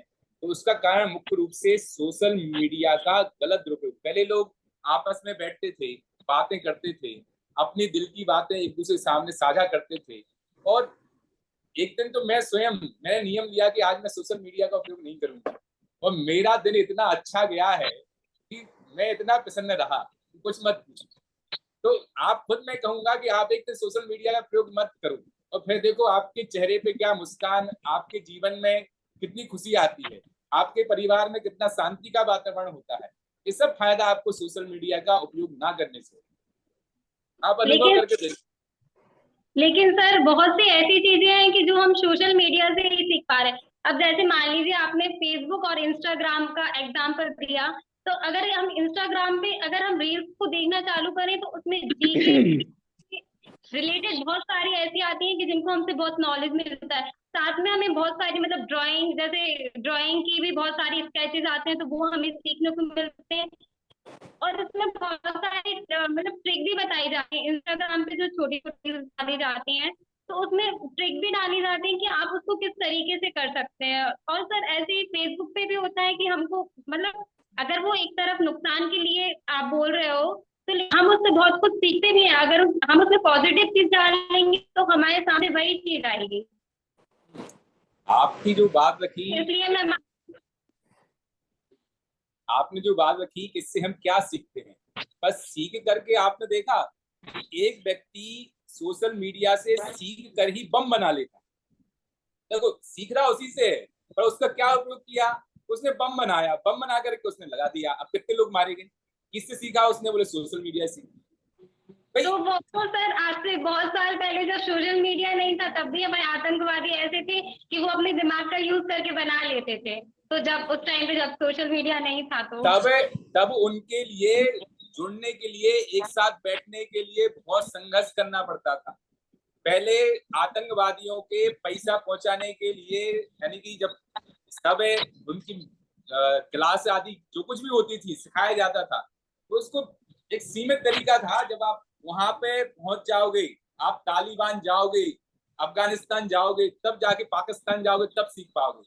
अब किसी को कहीं घर से बाहर नहीं निकलना है, अब तो घर में ही बैठ के सीख लो। बताओ कितना दुरुपयोग हो रहा है। तो सोशल मीडिया का यदि दुरुपयोग किया जा रहा है तो उसका फायदा नहीं, बहुत नुकसान हुआ है। आपने सर वही बात बोल दी कि वो पहले इतनी दूर दूर तक जाते थे फिर सीखते थे। अब आप ये सोचिए कि सोशल मीडिया हमारे लिए कितना टाइम बचा रहा है कि हम घर पे बैठ के ही वो हर चीज को सीख पा रहे हैं, कि मतलब कितना हमारे टाइम की बचत हो रही है। तो आप समय की बचत, देखिए समय की बचत नहीं, समय का दुरुपयोग हो रहा है। कैसे हो रहा है, जो काम हम सोशल मीडिया पर हमें किसी से बात रखनी होती थी, 2 मिनट का काम था, हाय हुआ, बात हुई, अब पता चला घर में घंटों घंटों फोन पे ही लगे हैं, उसी पे चैटिंग करने में लगे हुए हैं। तो पता चला कि यहाँ बच्चे के लिए खाना बनना था, वो बच्चा बेचारा भूखा स्कूल चला गया। क्यों भाई, कहीं भोजन ही नहीं बना? क्यों नहीं बना? तो भैया अभी तो उसी में लगे थे मोबाइल चलाने में। तो कैसे हो पाएगा सबका? नहीं, लेकिन सदुपयोग हो रहा है, दुरुपयोग हो रहा है। पहले लोग अपने फैमिली वालों से ही नहीं मिल पाते थे, बात नहीं कर पाते थे उनसे। मतलब जब सोशल मीडिया नहीं था तो उनको अपने फैमिली वालों से ही बात करना बहुत मुश्किल हो जाता था। लेकिन आज सोशल मीडिया ने इतना कर दिया कि हम मतलब चुटकी में बजाते ही, फोन लगाते ही हम सामने वाले से बहुत देर तक बात कर सकते हैं। इम्पोर्टेंट बात अगर अपन को किसी को पहुंचानी है तो हम अपने फोन के द्वारा बहुत जल्दी पहुंचा देते। अब आप मानिए कि अगर फोन नहीं होता, अगर आपको किसी को मैसेज करना है या किसी को आपको बात पहुंचानी, तो वो आप कैसे पहुंचाते? चिट्ठियों के द्वारा। देखिए हमने तो उस चिट्ठियों के जमाने में देखा है, जब हम चिट्ठियां लिखा करते थे तो हमारी लेखन की कला अच्छी थी, तो और हम अपने आप को व्यक्त करने में, अपने भाव को व्यक्त करते थे, चिट्ठी का इंतजार भी करते थे, उसका आनंद भी आता था। और आपने देखा होगा उसके ऊपर कई गाने भी लिखे गए हैं कि चिट्ठी आई आई अरे चिट्ठी आई, लोग इंतजार करते थे। तो इंतजार का जो दिल होता था, जो सुकून मिलता था, कुछ मत पूछ। दूसरी बात, आज सोशल मीडिया के पास हम करीब नहीं हुए हैं। आप ये तो ध्यान रखिए, करीबी होती है भावनाओं के कारण से। आप कौन किसको कितना पसंद करता है, कौन कितना लगा हुआ है। अब तो सब लोग प्रदर्शन में लगे हुए हैं, तो जब प्रदर्शन होता है तब याद कीजिए वहां पर यथार्थ रूप से दर्शन नहीं होता, यथार्थ रूप से जुड़ाव नहीं होता। तो ये सारी चीजें केवल प्रदर्शन, दूसरों से कितना अच्छा बनने लगे, अच्छा ये इस चीज में अपना समय बर्बाद हो गया। और जो रही बात जुड़ाव की, तो जुड़ाव खत्म हो रहा है, अपितु बस बाहर में दिखावा बढ़ रहा है, तो दिखावे में फीलिंग नहीं आती। नहीं, लेकिन सर सोशल मीडिया बहुत जरूरी है। अगर सोशल मीडिया नहीं होता तो शायद हमारा देश, हमारा भारत उतना आगे नहीं बढ़ पाता। भारत देश की बात है तो देश की बात आपने यदि बात में कही, पहले के जमाने में सोशल मीडिया नहीं था पर उसमें विश्व गुरु कहलाता था। आज आप रैंक देखिए भारत की कहाँ है कि आज भी यूनिवर्सिटी के लोग पढ़ने के लिए विदेश जाते हैं। अच्छी से बड़े यूनिवर्सिटियां विदेशों में हैं। बात कैसी बात करो, कहाँ बढ़ रहा है कि घट रहा है? अरे बढ़ना जब चाहिए जब गरीबी घटेगी, बढ़ना जब चाहिए मीडिया फ्री होगी। अब देखो इतनी सोशल मीडिया हो गई, पर आप देख रहे हैं आज मीडिया की रैंकिंग कहाँ पर है भारत की? सबसे नीचे के पायदान में है। क्यों हुई है? सब हर मिनट में बात को पहुंचाने की कोशिश की जा रही है कि हम हर खबर को पता चलता है कि किसी बात पे विषय पे चर्चा हो रही होती, वो बात तो गौण हो जाती है और एक एक बात पे ऐसा खींचा जाता है, ऐसे खींचा जाता है उस मीडिया के माध्यम से कि बात कोई कीमत ही नहीं रह जाती। पता चल बात किसी और पे शुरू हुई थी और बात कहीं कहीं और चली जाती है। तो विषय से भटका दिया जा रहा है और इस विषय से भटका देने के कारण से ही आज लोग गर्त में, देश का जो रिकॉर्ड है वो नीचे गिरता हुआ है। लेकिन सर अगर सोशल मीडिया नहीं होती तो, सॉरी सर मैं नहीं बोल पाऊंगी। चलिए, वेरी गुड, बहुत बढ़िया। दोनों ने बहुत ही अच्छी तरीके से विषय को समझा है और समझाने की कोशिश की है। दोनों जो बोल रहे थे उससे सहमत थे नहीं थे वो दूसरी चीज है, पर सोशल मीडिया इतना जरूरी भी है और उतना नुकसानकारक भी है। बस अगर उसको सही तरीके से यूज किया जाए तो बहुत बेहतरीन चीज है। अगर हम सही तरीके से यूज नहीं करते हैं तो आजकल बहुत फ्रॉड भी हो रहे हैं सोशल मीडिया से, तो ये भी एक सोचने वाली बात। चलिए आगे बढ़ते हैं और आप दोनों का बहुत बहुत धन्यवाद। किन्हीं और दोनों को अभी मौका देते हैं कि वो लोग भी आए। अगर शायद मैंने जाने अनजाने में कुछ गलत वर्ड यूज कर दी, क्योंकि मुझे अपना नहीं पता है कि क्या बोला नहीं, मैंने। कुछ नहीं बोला है आपने, बहुत अच्छा बोला है, पर डिबेट में तो ये होता ही है। चलिए, कौन बताएगा अब दूसरे दो लोग कौन पार्ट लेना चाहेंगे इसमें? चलिए आइए, बहुत मजा आने वाला है। इनकी डिबेट में मजा तो आया ना आप सबको?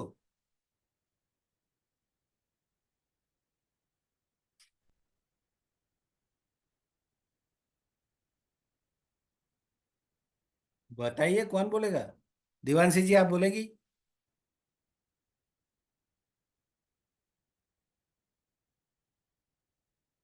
दिवांशी जी के सामने कौन, किसको बुलाए अपने? सर रिया मैम। रिया जी, चलिए आइए।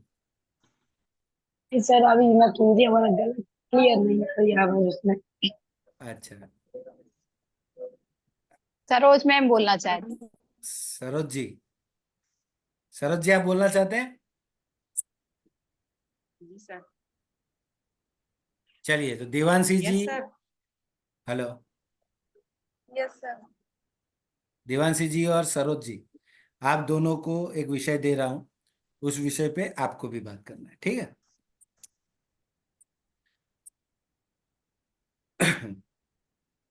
विषय भी मैं भूल गया। चलिए, कोई अच्छा सा विषय क्या हो सकता है?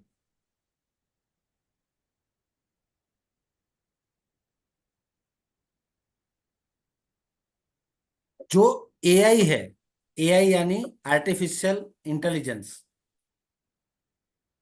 उसका उपयोग समझ में नहीं पता आपको? सर हमें सब। चलिए, तो उस विषय को भूल जाते हैं, कोई दूसरा विषय लाते हैं। चलिए, हाँ, गांव का शहरीकरण कितनी हद तक सही या गलत? अब तो समझ में आएगा ना सरोज जी और देवांशी जी? जी सर। तो आप, देवांशी जी आप सही पे बोलेंगे सरोज जी आप गलत पे बोलेंगे, ठीक है। चलिए, तो सबसे पहले दिवांशी जी आप अपनी बात रखिए। सर टॉपिक एक बार और बताएंगे आप? गांव का शहरीकरण, यानी कि गांव जो है अब शहर बनते जा रहे हैं, तो वो आपको बोलना है वो सही है, सरोज जी बोलेंगे वो गलत है, ठीक है। गांव का शहरी शहरीकरण, शहरीकरण यानी कि गांव अब शहर बन रहे हैं, ठीक गांव है। का जो शहरीकरण होता है ये हाँ, उसकी तरफ हमें वो आपको बोलना है कि वो सही है, हाँ सर। होना चाहिए। सरोज जी हाँ, बोलेंगी वो नहीं होना चाहिए, ठीक है। इससे हमें चलिए पता सर, लगता है कि हमारे भारत देश विकास की ओर जा रहा है। हमारे गांव से गांव जो है वो शहर की तरफ परिवर्तित हो रहे हैं, तो इससे पता लगता है कि हमारा भारत देश विकास की ओर जा रहा है। सरोज जी इनकी बात काटिए, अपनी बात रखिए। हाँ सर, ये बात ठीक है कि विकास हो रहा है, लेकिन विकास के साथ साथ हमारा नुकसान भी उससे हो रहा है। जैसे कि आप अभी देख रहे हैं कि विकास के नाम पर पेड़ों को काटा जा रहा है, जिसकी कीमत हम अभी चुका रहे हैं। 48 सेल्सियस तापमान आप देख रहे हैं, टंकियों का पानी उबल रहा है, इसलिए ये नहीं होना चाहिए। Very good. लेकिन ये जो है इसमें गांव से कैसा रिलेट कर रहे हैं हम? गांव से शहरीकरण कैसे हो रहा है, ये उस तरफ कैसे लेकर जा रहे हैं? अपन तो शहरीकरण के कारण ही गांवों को नष्ट किया जा रहा है, और गांवों में जो जीवन यापन है वो शहर में नहीं है।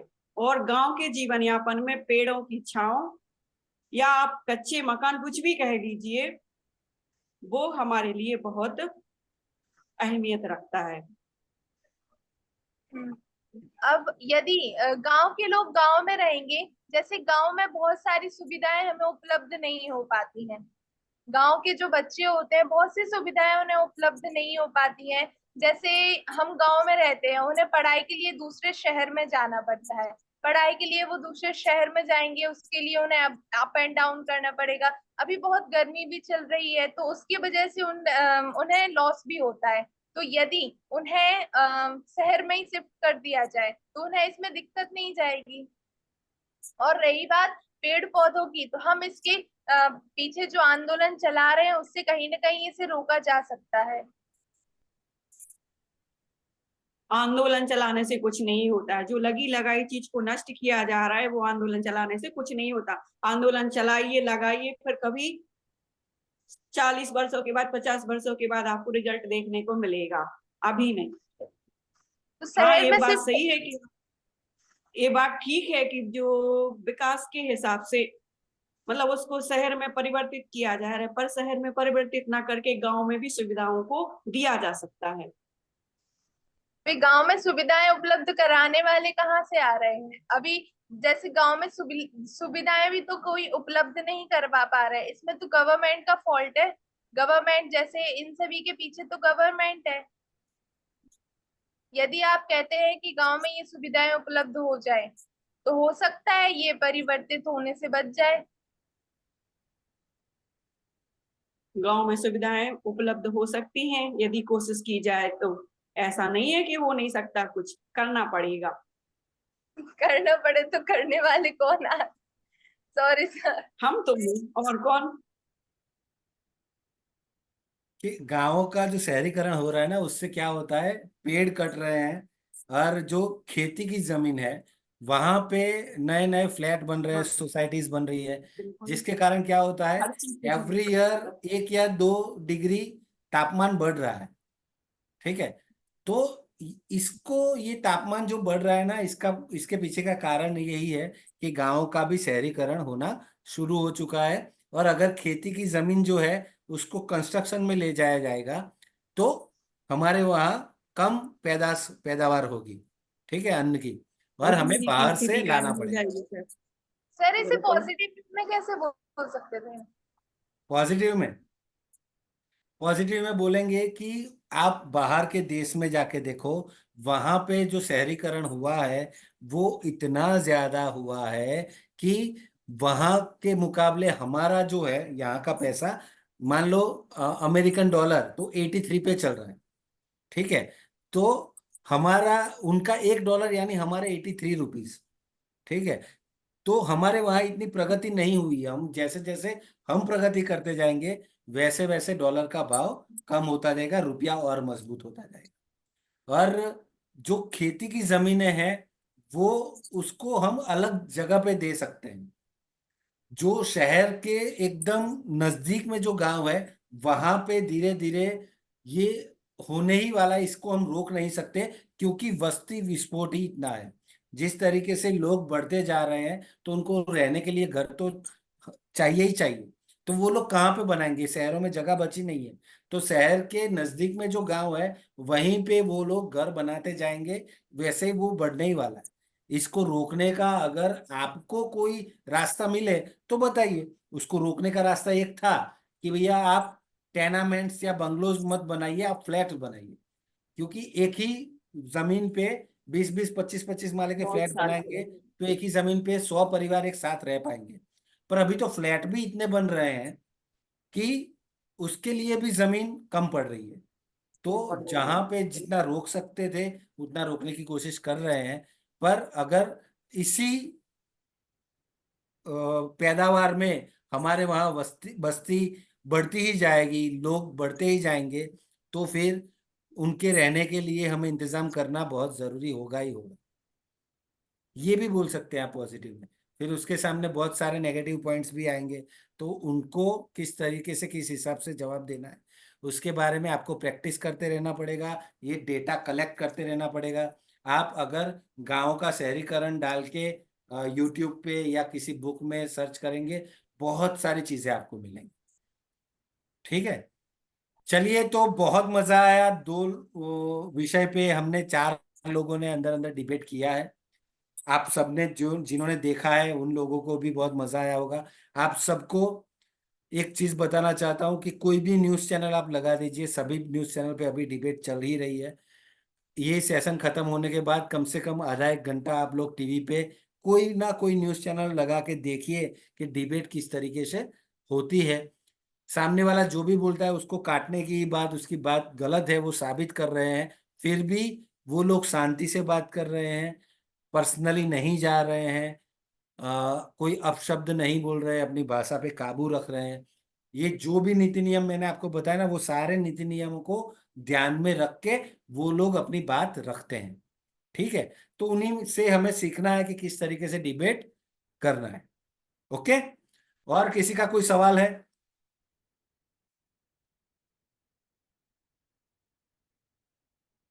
सबको पता चल गया क्या डिबेट है, किस तरीके से डिबेट किया जाता है और किस तरीके से डिबेट को जीता जाता है। डिबेट को अगर जीतना है ना तो आपके पास जो तथ्य है वो एकदम ठोस होने चाहिए, वो आंकड़े होने चाहिए उसमें। आप देखना बीजेपी के प्रवक्ता बहुत सारे हैं, वो लोग जब बैठते हैं ना तो आंकड़ों के साथ बैठते हैं। पूछा जाता है कि भैया कितनी यूनिवर्सिटीज बनी, कितने एम्स बने, तो वो लोग विथ नंबर्स बोलते हैं, तो उनका प्रभाव कुछ अलग होता है। उसी तरीके से आपको कोई भी विषय दिया जाए तो उस विषय पे जब आप तैयारी कर रहे हो तो विथ नंबर आपको बोलना है, परसेंटेज लाइए, नंबर्स लाइए। आंकड़ा की यह माहिती जो होती है ना वो आंकड़े होना बहुत जरूरी है, ठीक है। और अगर किसी चीज के बारे में आप बोल रहे हैं तो उसके उससे जुड़ा हुआ कोई एग्जाम्पल, लाइव एग्जाम्पल अगर है तो उसको भी उसके साथ जोड़िए, तो आपकी बात का ज्यादा प्रभाव पड़ेगा। समझ रहे हैं? चलिए, वेरी गुड। आपका किसी का कोई सवाल हो तो प्लीज आप सवाल कर सकते हैं।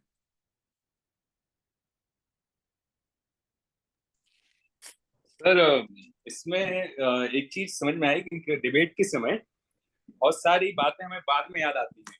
जैसे हाँ। अभी डिबेट किया तो उसके बाद हमें ध्यान आया कि यार इसमें तो फ्रॉड का आपने से बताया था, फ्रॉड भी जुड़ा जा सकता था, या मीडिया का कैसे दुरुपयोग होता है इसमें आजकल सब लोग शो करने के लिए से चल रहा है सब।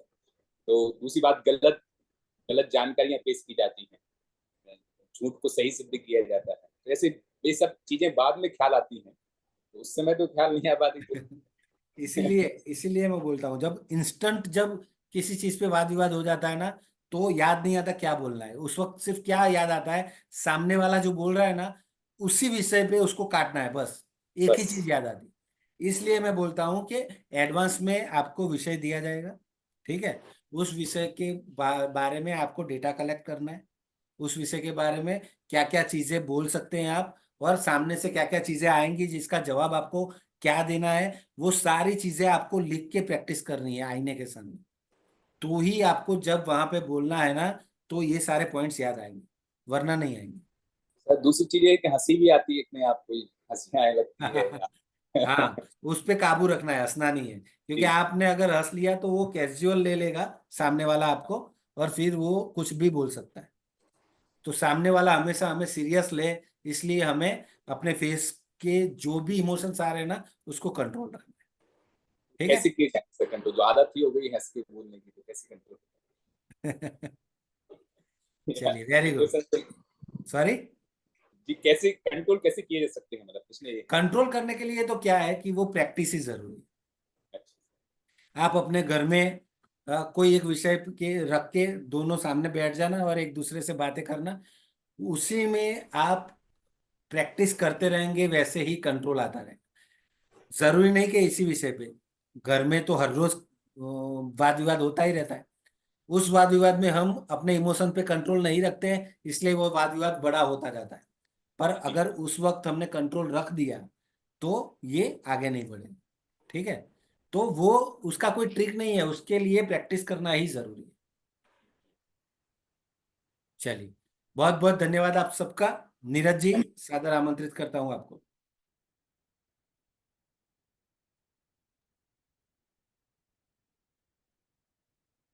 जी बहुत बहुत धन्यवाद सर, और हमारे सभी ग्रुप सी से जुड़े शिक्षक प्रशिक्षणार्थियों का, क्योंकि ये विषय डिबेट का चल रहा था और हम सभी प्रशिक्षण के आखिरी पड़ाव पे चल रहा है। आज डिबेट के अंतर्गत विभिन्न प्रकार की ऐसी बातें जो हम जब किसी एक विषय विशेष पर अपनी बात रखें, उसमें हमें पॉजिटिव वे और नेगेटिव वे में यदि सोचना पड़े तो हमें किन बातों का ध्यान रखना है, किस प्रकार हमें अपने इमोशंस को कंट्रोल करना है, किस प्रकार की शब्दों का हमें चयन करना है, किस प्रकार की हाव भाव हमें सामने वाले के सामने रखना है, ये सब चीजें आज हमने सीखी। और जीवन में जब कभी भी हमें ऐसा मौका मिलता है किसी विषय पे बात विवाद करने का, तो जो आज सर के द्वारा जो ट्रिक बताई गई हैं, जो दिशा निर्देश बताए गए हैं, यदि हम उनको फॉलो करेंगे तो एक प्रभावी डिबेट करने में हमें आसानी होगी। कभी कभी ऐसा होता है कि डिबेट हाइपर हो जाती है और लोग बाग अपना आपा खो देते हैं। तो ऐसी सिचुएशन को हमें कैसे डील करना है, वो आज हमने सुना एवं समझा है। कभी कभी हम अपने जीवन में किसी प्रकार का ऐसा आर्गुमेंट हो जाता है, तो उस आर्गुमेंट को हमें कैसे समाप्त करना है या किस प्रकार से अपनी बात को सामने रखना है, नेगेटिव वे और पॉजिटिव वे से। तो वो सब चीजें आज हमने सुनी एवं समझी हैं, क्योंकि समय हो चला है। और हम कहेंगे कि जो भी ग्रुप में कार्य दिया जा रहा है उसका आप अवलोकन जरूर करें, और उसके अलावा जो यूट्यूब की लिंक ग्रुप में शेयर की जाती है उसका भी रिव्यू जरूर करें आप, ताकि यदि कोई टॉपिक ऐसा है जो आपके कहने एवं सुनने से रह गया है उसको कवर कर सकें। इसी के साथ मैं अपनी बात को समाप्त करूंगा, और पुनः जो हमारी परंपरा है ईश्वर वंदना की, तो इस वंदना के साथ आज के सत्र को समाप्त करेंगे। पुनः आप सभी अपने दोनों हाथों को जोड़ लें, प्रार्थना एवं वंदना की मुद्रा को धारण करें। बोलिए पंच परमेष्टि भगवान में अहंकार का भाव न रखूं, नहीं किसी पर क्रोध करूं, देखे दूसरों की बढ़ती को कभी न ईर्ष्या भाव धरूं, रही भावना ऐसी मेरी सरल सत्य व्यवहार करूं, बने जहाँ तक इस जीवन में औरों का उपकार करूं, बने जहां तक इस जीवन में औरों का उपकार करूं। इसी भावना के साथ आज के सत्र ईपीएस एंकरिंग एंड डिबेट के 7वें सत्र को यहीं पर विराम देते हैं। आप सभी का बहुत बहुत धन्यवाद। जय हिंद, नमस्कार।